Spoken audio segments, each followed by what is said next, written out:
যারা চাকরির পাশাপাশি বা পড়াশোনার পাশাপাশি অথবা বেকার ভাই বোনেরা ফ্রিল্যান্সিং করতে চাচ্ছেন, তাদের প্রথমে যে জিনিসটা করতে হবে সেটা হলো, দেখেন ফ্রিল্যান্সিংয়ের অনেক সেক্টর আছে, যেমন web development, graphic design, digital marketing, video editing, content writing, এরকম অনেকগুলো সেক্টর আছে। সবার আগে আপনাকে যেটা করতে হবে, আপনাকে যেকোনো একটা সেক্টর বেছে নিতে হবে।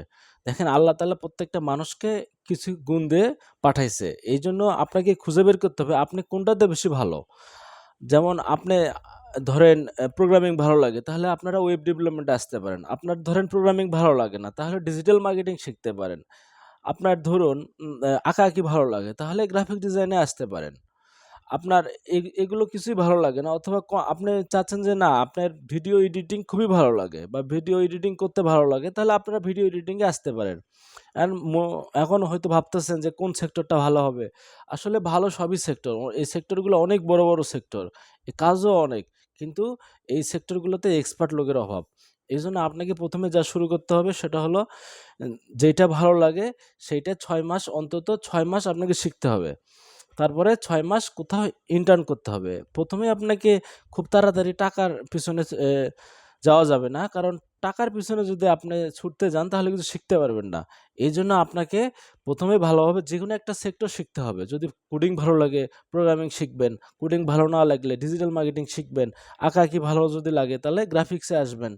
এই সেক্টরগুলা আপনি ১ম এ কিভাবে শুরু করবেন? সেটা হলো YouTube এ সব ধরনের ভিডিও আছে। আপনি যদি সার্চ দেন যেকোনো কিছু লিখে, যেকোনো একটা ভালো চ্যানেলের YouTube প্লেলিস্ট শেষ করবেন।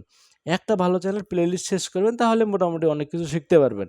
কিন্তু এরকম ২-৩ টা প্লেলিস্ট শেষ করলেই মোটামুটি একটা জিনিস বুঝতে পারবেন যে কোন সেক্টরে আমার যাওয়া উচিত। কিন্তু শিখে শুধু ভিডিও দেখলেই হবে না, ভিডিও দেখে, দেখে প্র্যাকটিস করতে হবে।